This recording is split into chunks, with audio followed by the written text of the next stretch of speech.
I swear my bangs have like been cooperating with me so nicely the past like week, and then the day that I sit down to film, they're just like, we're not gonna cooperate. Is the first video with my new hair, with it being dark, and I got a cut, which it's so badly needed, and my hair doesn't stay straight, so already it's like starting to like poof out a bit, but whatever. Excuse you, Arya. Definitely needed the trim, and then I got bangs, and I had asked for like straight across bangs, but just like overgrown, so they can kind of hang in front a bit when I want them to, but I do kind of like that I can just kind of like part them to the side and like they still kind of go over there. But I don't know what this guy's doing. I don't know what like I don't know what's really going on with it today. So, yeah. Ignore my hair, I guess, for this whole video while you just stare at me talk about books. So excited for today's video. I'm just gonna be talking about my favorite standalones. I'm also gonna be doing a my favorite series video. I think I'm gonna do that one in November, however, just to like kind of split them up a bit, but it also depends. I have a reading vlog that I was planning to have up this month that I haven't read a single book for yet. So, you know, it might end up earlier this month rather than later, but today is all standalones. And when I started making this list, it was both easier and harder for me because at first I was like, oh my God, I don't know any standalones. Because every single book that I thought of in my head, like that is my favorite, it's a part of a series. And even books that I didn't realize were a part of a series are a part of a series. Like I was going to put Dare You to Hate Me by B. Celeste in this video. Apparently that's going to be a series. So it was a little tricky, but then once I got going and I started like looking back through my Goodreads and my reading journal, I was like, oh my God, I actually have so many. So I narrowed it down. I think I have 11. So I'm not going to go anymore in an intro. Let's just jump in. It only feels right just to kick this video off with literally one of my all-time favorite books, and that is Sweet Dandelion by Macaulay Smeltzer. If you're not new here, I've talked about this book so many times. If you are new here, hello. This book is like my pride and joy. I love this book so much. I literally have like zero negative things to say about it. It's like utter perfection to me. All of these, I should just preface, I rated all of these 5 stars. Obviously they're my favorites. So this one follows Dani. She is a high school student and she moves to a new high school for her senior year. She is already 18 because she missed a year. So she's like 18 turning on 19, and she moves in with her brother because at her last school, there was a school shooting where her mother was shot and killed and Dani was shot and injured. So she did take a year to rehabilitate, heal, but like not really, and then move into this new school where she's now under the guardianship of her older brother. And at this new school, every single day, instead of going to a class, you have to scratch right now on your scratching post. I mean, thank you for not using the furniture, but mom's kind of busy. So every single day she meets with a guidance counselor who happens to be Lachlan. I think you can pick up where this is heading. And really, this is a slow burn. It is just so focused on Dani's character, and it is a very character-driven story, which is what I, as a reader, prefer. So if you're looking for like big plot twists and like huge OMG moments and like a lot of like fast-paced plot, you're not going to find that in here. But if you are truly looking for just like a beautiful story of healing and love between two characters, and not only love between Dani and Lachlan, but also love for herself and Dani, she's just so broken at the beginning of this book, and seeing her heal bit by bit over the course of it. I mean, it's a thick book, so you really get like in depth in her brain and her trauma and her healing, and literally I can't say enough good things about this book. I know student teacher sometimes doesn't work for people when it's like a high school relationship. For me, I'm just gonna preface this again, fiction is fiction. Read what you want to read. I don't take what you read as what you would condone in real life, so I hope you don't do the same for me, because obviously things that I read about in books I wouldn't condone in real life, and I feel like that should just be obvious. But even though this is an age gap relationship and a high school student-teacher relationship, and Dani is 18, so if that does bother you, just be aware of that. I don't have these in any particular order. It's just like that one was at the top of the stack, and I just knew because that was the number one that I wrote down when I was trying to create this list. So now I'm just gonna like grab them off of my stack and go. But I guess this happens to be another student-teacher one, and that is Dark Notes by Pam Godwin. This one is dark, so I would say definitely check triggers for this one. This one follows Ivory and Emmerich, and Ivory is a high school student, and she starts going to this new school to basically like play the piano and like work on her piano skills because she's hoping to get into college and get a scholarship to some music school. I don't think it's Juilliard, but it's some sort of like music school. Her goal basically is to just like get somewhere with playing the piano and get out of her circumstances, because she's left in the care of her brother and I think her mom maybe. However, like her mom doesn't give a fuck about her, and she goes through some horrible, horrible things, and her home life is just really, really horrible. So when she starts going to this new school, Emmerich takes note of that, but he also takes note of Ivory's talent, and he is her piano teacher there. So again, another student-teacher age gap forbidden. However, this one is just much darker. There is BDSM in this. However, I feel like that element in their relationship just really, really works in this one, because there is just so much of building Ivory's trust in people just in general, especially men, but just kind of learning to trust another person to actually care about her and to care what happens to her. So, oh my God, I love them. I love Emmerich. He's icy, he's brooding, he's like an asshole. I will also say there isn't a trigger warning for animal violence in this, but I will just say there is an incident that happens with her pet that I really didn't like. It is towards the end of the book, but just a heads up on that, because animal violence is like the one trigger for me in books, and I don't think that's listed, so I just want anyone else out there where that's one of their triggers to be aware of that going into this. Even though it is like a very forbidden relationship, you just can't deny that they are meant for each other. And again, I just love everything about it. I love the musical element in this. I love that they really have the love of piano to bond the two of them. They have such love for each other, but they also have such love for piano and music in general, and it really does wonders in their relationship, and I just love it. But definitely one of the darker ones on this list. A little friend who has joined us. All right, next, I guess I already spoiled it. It Ends With Us by Colleen Hoover. As some of you know, Colleen Hoover is very hit or miss with me. I either really, really love her books, or I really, really don't like her books. But It Ends With Us is just one of those. This was honestly the turning point for me. I had read 2 before this, and I was like, I don't get it. I don't get the hype. And then I read this one, and I was like, oh my God, where has this been all my life? This book just consumed me. Hey buddy, what are you yelling about? The kitties always gotta get loud once I start filming. This one, I can't give too much away plot-wise, because it does have like some spoilers, I guess, if you don't already kind of know the premise of this book. But this one follows Lily, and she recently, I think she moves to a new city, and her father has just passed away, and she's just come from his funeral when we start the book. And then she's on a roof, and she runs into this guy up there who is a surgeon, and he just had like a very bad day at work, and they're just kind of talking, and they kind of hit it off a bit, but they both want different things, because Lily's like, I'm not a one-night stand kind of person, and Ryle's like, I'm not a relationship kind of guy. So they just kind of agree to go their separate ways, and then jump ahead a little bit, and they run into each other again. And things happen, or they start to happen between the two of them. And then as we're in the present with Ryle and Lily, we're also starting to get flashbacks of the past with Lily and Atlas, who was her like teenage love, like her first love, and their relationship back then. And then something does happen where then in current time, her and Ryle together run into Atlas. I will say, so it is kind of love triangle-y, but I promise you, if you don't like love triangles, I swear I don't like them either. But this one, it's not in the sense of being like, oh my God, like it's stupid, of just being like, who she's gonna choose, and it's obvious, and you're just kind of like wasting your time with the other guy. I truly promise you, this is going to be unlike any other love triangle that you have ever read before. And it's so beautiful. Get the tissues ready. Check triggers on this one as well. I cried. I was like so moved by this book in a way that I never expected it. And it really is one that I genuinely have never stopped thinking about since I read. And I want to go back and reread it now, just talking about it again, because it is just that good. So definitely, if you haven't read this yet, please go do it. I busted out my special edition for this one because I never get to show this off, and it's so pretty. And that's Birthday Girl by Penelope Douglas. So this is the Mystic Box version of it, but I do also have the original cover of it. But Birthday Girl, my very first Penelope Douglas book. And honestly, this was my first ever, now thinking about it, indie published romance. Because I had only been reading books that I could get from my library. My library doesn't have any indie published books, obviously. They only have like all the traditionally published ones. And this one I had seen so many times recommended by Laura from Lovely Like Laura. I was finally like, okay, I'm gonna buy it. But that was like an investment. Like, I didn't buy books back then. So I bought it, and I was like,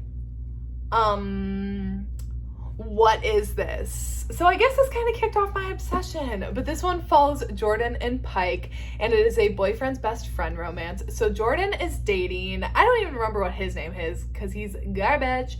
She's dating this dude, and they fall on some harder times. They end up having to move in with his dad. They're like 19 or something. So they move in with his dad, but the son and Pike have always had like a pretty strained relationship because Pike's ex has always kind of talked poorly on him to whatever the dude's name is, so he's never had like the best relationship with his father. And then when they move in, it's like pretty obvious that they aren't going to really be mending that. As they move in, Jordan and Pike just start kind of connecting, and you know, things happen. There is no cheating on like Jordan and Pike's part. Like they don't cheat on the son together, if that makes sense. And this is a slow burn. I love the slow burn, and it definitely pays off in this sense because you really needed to believe the two of them together, to believe that like Pike was gonna do this to his son and Jordan was, I don't really even know, she didn't really have anything to worry about, in my opinion. I'm like, your boyfriend was garbage.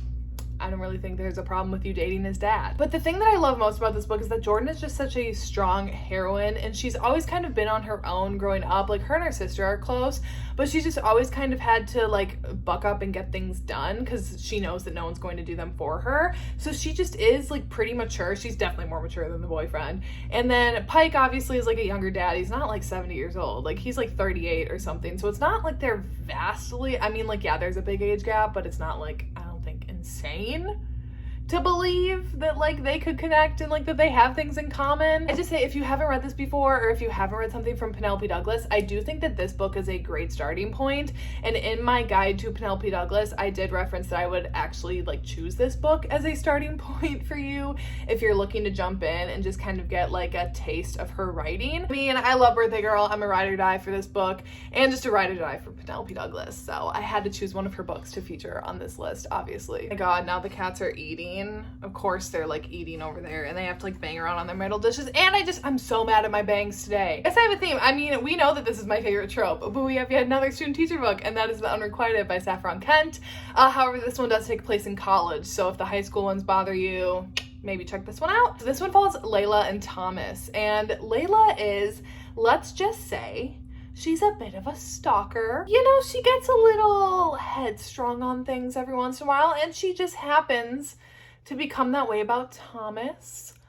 No worries, Layla. It's fine. It makes for a great story. So Layla goes off to college, or she's kind of like sent like far away. She's sent out of state by her family because she did have another man who she used to stalk a little bit. So they were like, you need to get out, and you eventually find out more about him. But when you start the story, she sees Thomas, and I think she sees him in a park one night, or she sees him in a bookstore.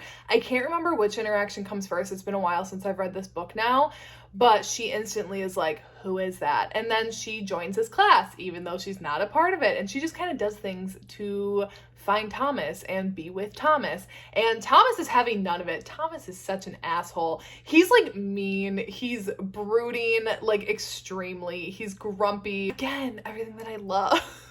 And he also is married. So there is cheating in this book. So if that is like a big pain point for you, I don't think you'd like this one, because that is obviously pretty like big in the story. Again, like that's not a trigger for me. That doesn't necessarily bother me. Like, is it my favorite? No, but also in this, I don't think it really bothers me whatsoever, actually. So eventually Thomas just can't resist Layla after she tries and tries and tries, and as the title says, The Unrequited, she has unrequited love for him until she just breaks him down.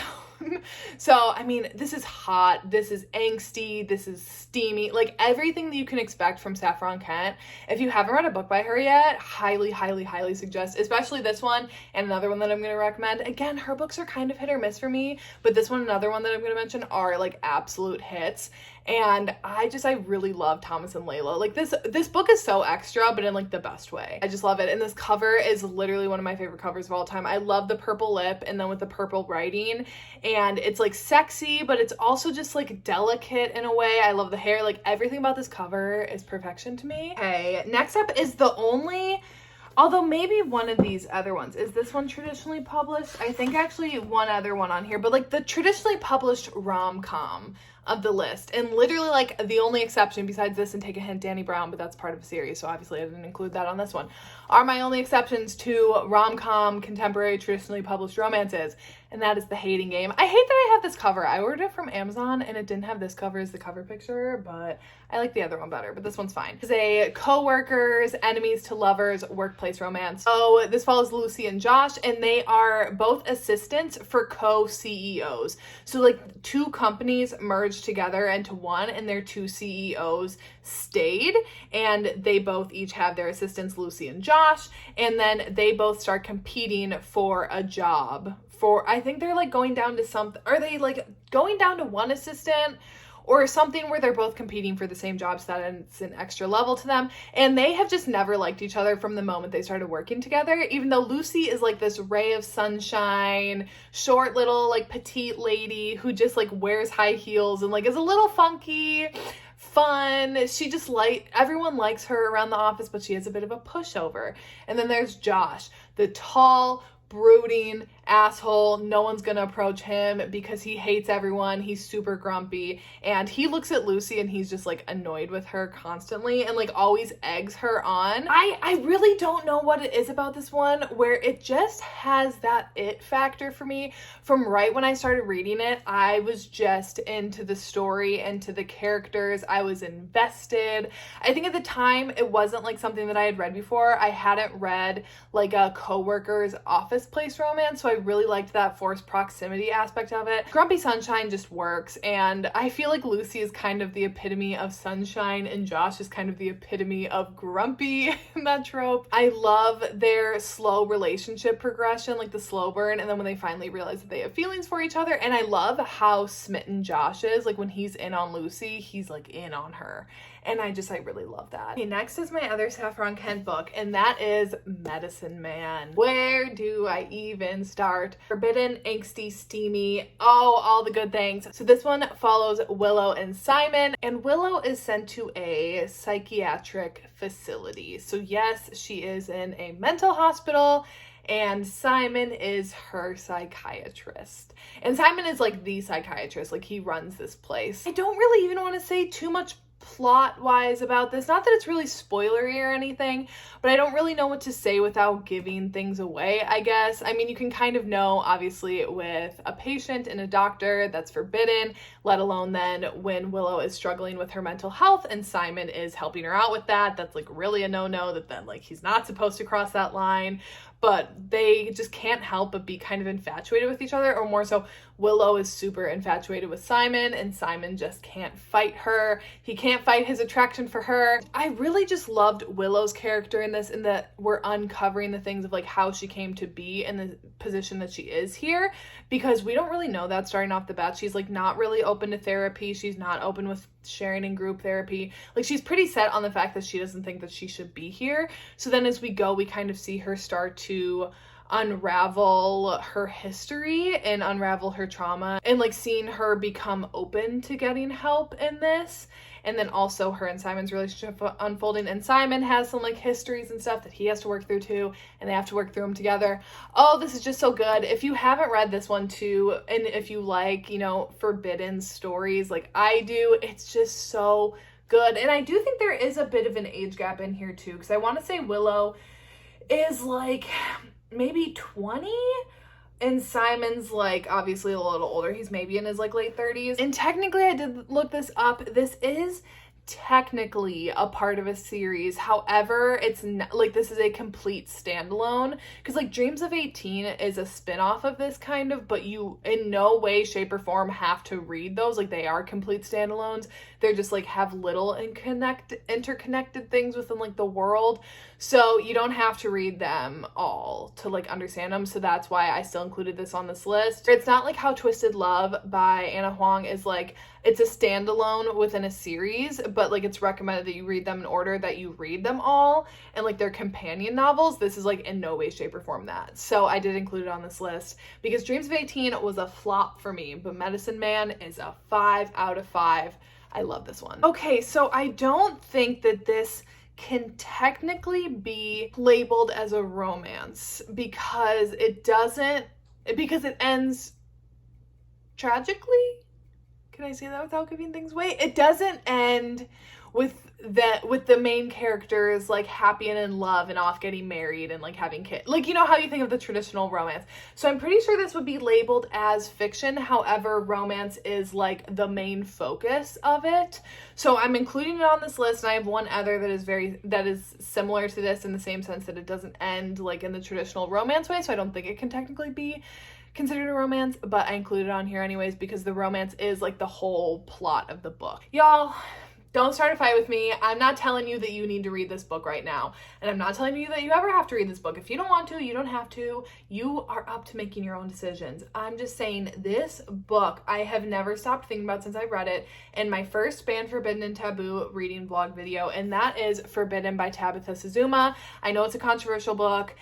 Truly, if you don't want to read it, don't read it. Like, I know it's not gonna be for everyone, so I don't like actively recommend this book. However, I personally love it so much. If you haven't heard about this book, it does follow a brother and a sister. So yes, I just said that. And I'm saying that this is one of my favorite books. And you know what? It is what it is. It's a book. It's fiction, okay?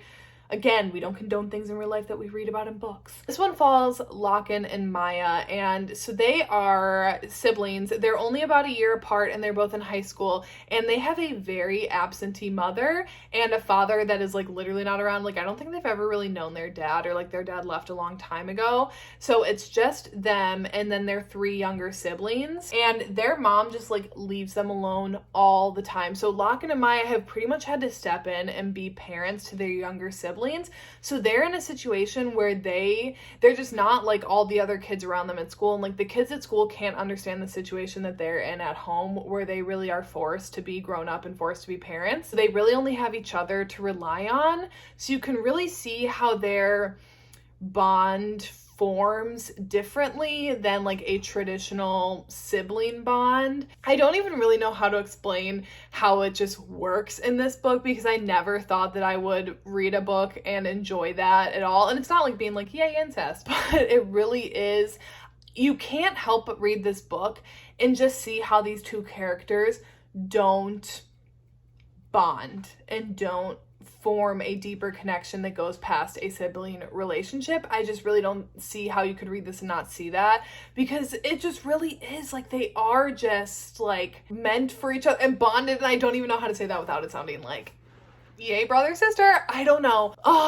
This book completely shattered me. I truly have never been as like emotionally, excuse me, kitties, I'm trying to make a serious point here. I truly have never been so like emotionally distraught by a book before, so like morally conflicted by a book, and it really stuck with me for multiple days. Like, I thought about this book multiple days after, and I would genuinely get like upset thinking about it, but like in a good way. I mean, not in a good way, but like in a good way. I love to be emotionally destroyed, so like bring it on. And even now to this day, like truly there has never been a book that has affected me this as much as this one. I don't want to get spoilery about the end at all, or like the events that happen, but I will just say it does not end happily for Lachlan and Maya. I could really do like an hour-long talk about this book. There's so much more that I want to say, but I just don't want to give anything away. So if it's something that you've ever been interested in, maybe take this as your sign to pick it up. But if it's something that like right off the bat you're like, incest, no, then don't read it. Don't hate on people who do want to read it. I don't even feel like I explained this book well, but if you know this book, you know. And if you don't know this book, if it's one that you're interested in, just be ready to be emotionally eviscerated. That's all the physical copies. So I have 3 more books that I don't own physically. I will own eventually. I just haven't gotten around to buying them yet. And the first one off of this list is Waking Olivia by Elizabeth O'Rourke. Follows a coach and an athlete. So it's not really like student teacher, it's coach athlete. But you know, it's taking place at a college, and Olivia is a track runner, and she originally is going to a D1 school until something happens where she is no longer able to be at this D1 school, and then she is not really drafted, but like accepted by this lower level university and their track team to come and race on their team there. Olivia is an incredible runner. However, there are things that are happening that are preventing her from running at her highest potential, and her coach sees that in her and knows that she has potential, but also just does not want to deal with her issues and does not want to deal with any problems on his team or any shit that she's bringing to the team. So right off the bat, they like don't see eye to eye because Will very clearly does not want Olivia here, and Olivia's like, I don't even really want to be here, but this is the only way that I can get an education, and this is really the only way. This is the only option I have. I have no family. I have nothing. So it's either college and running or literally nothing else. Will does have some family issues of his own and some obligations. He's just not really happy in his life, and Olivia is also not happy in her life. Olivia had something really traumatic happen in her past that now she sleep runs because of. When she sleep runs, she obviously does not take it. She's not aware of it. It's like sleepwalking except running. So she'll end up like with no shoes, no phone, not proper clothing for the weather, and she can end up miles and miles and miles away from home and have no idea where she is, no idea how to get back. And obviously that causes problems for her like running on the team, because by the time she gets to practice some days, she's exhausted already. She's run like 12 miles, and Olivia obviously doesn't want to disclose what's happening to Will. Again, it's a bit more of a slow burn in their relationship. You really see why these two characters connect like on an emotional level rather than just a physical level, which I obviously really appreciate in my romance. I hate insta love. I really need to understand why the characters want to be with each other rather than just two hot people wanting to be with each other, because it's like, okay, fine. Like, you find each other attractive, but what else? And you really see that in this book of why they do love each other and why they want to be with each other. I would say for being coach athlete, it's not as forbidden. I mean, yeah, it's like Will's job could be compromised for mixing with a student, but I would just say between the two of them, like, it doesn't seem as forbidden or taboo as other like coach athlete books, like Off Balance, my fave series, or, you know, like other student teacher books like Danny and Lachlan at the beginning of this list. A really, really great read, and one of my more recent reads too, where I was just like really blown away from start to finish by this book. Okay, we're getting down to it. The other dark one on this list, so Dark Notes was dark, but Still Beating is darker. Still Beating by Jennifer Hartman. So this one follows Cora and Dean. Cora and Dean have always hated each other. They've known each other since they were in high school, and they are now like in their 30s. Like they are older, and Dean is engaged to Cora's sister, so it is like a sister's fiance. Can you guys not knock that around, please? Cora and Dean don't like each other, and the sister is well aware of this. Like, they've always had this rivalry, and one night they are out at a bar celebrating something, and everyone else leaves, but Cora stays behind because she's like kind of miserable, just wants to drink with this like random dude that she's met. And as they're like drinking and talking, she gets annoyed with him, and she's like, whatever, I need to go, but she can't get a ride home. She can't get a taxi or anything, so she ends up calling Dean to come and pick her up, and he reluctantly does so. And as they are driving home, they are both taken hostage by a man, and they are then kept in his basement together. This book is dark. Like, the shit that happens in this basement is absolutely horrible, but the bond that is formed between the two of them in that time, and then them also just being the only two people in the world that like know what they went through and can relate to that experience. Oh my god, I really don't want to say anything more because of spoilers, and like I don't want to give anything away with the plot or anything. This really is just such a beautiful but like really hard to read book, and just like the mental aspect of what they both suffered through, the physical aspect of what they both suffered through, it just beyond like messed both of them up a bit. So just seeing them like having to work through their experiences together, just unmatched. This book is incredible. This book completely blew me away. Like, it's not that I had low expectations of it going in, but I had never read anything by this author before. I had never read anything like this story before, and it was just something that I really didn't hear a ton of people talking about. But then I was like, sure, I'll give that a shot, and I'm so glad that I did. It was such an amazing book. Okay, and last up on this list, and then I can be done with this hair today, and that is Underneath the Sycamore Tree by B. Celeste. So again, this is kind of similar with Forbidden, where this doesn't end happily. It's not technically a romance then, but romance is like the heavy focus of it, so I'm including it on this list here. So this one follows Emery and Caden, and this is like a step sibling romance. Emery had a twin sister who died of lupus. I believe it was lupus, and now Emily herself has lupus, and she moves back in with her dad because she's seen the struggle that and the strain that it's put on her mom to watch her one daughter die, and then now to watch Emery struggling, Jesus, I can't talk anymore, struggling struggling with the same illness as her other daughter. It's really put like a huge burden on the mom. So Emery decides to move in with her dad, who she doesn't really have a lot of contact with, and his new wife and her son. And they're like the same age, I believe. I believe they're in the same grade. And they start going to the same school. And Caden is not welcoming to Emery. Let's just put it that way. Again, get the tissues ready for this book. Emery and Caden, their romance together, it's just so pure, honestly. Like, really reading this book, I wanted them to be happy. It was like young kids in love, and they just have to deal with so much shit that they shouldn't have to be dealing with. Similar to Forbidden, I'm like, they're just having to deal with things that they shouldn't have to be. I love B. Celeste's writing so much. And if you haven't read anything by her before, I don't know what you're doing. Get on it. Just the way that she writes her characters, they're just so realistic to me. Like, I really vibe with her writing. Some authors I just really vibe with their writing, and she's just one of them. So, I love this book so much. It's so good. And if you read it, though, don't come at me when you cry. Say this, nothing's been confirmed yet, or no release dates or anything have been announced. I think this might be getting a second book. However, nothing has been confirmed yet, so I did include it still in the standalone. However, I think there might be another book coming that would take place after the events of this one.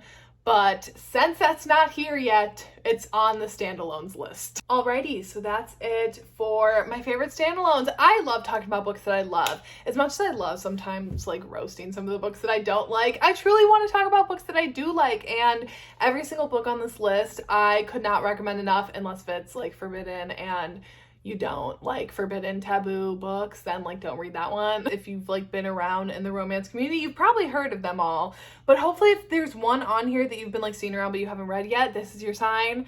Pick it up, take the plunge, do it, and I hope that you find a personal favorite of your own among these. Besides my cats, these books are the things that bring me joy in life. I will definitely be doing a favorite series, but like I said, I'm pretty sure that's going to be into November, just to kind of like split these up a bit. That's it for today, and I will see you when I see you.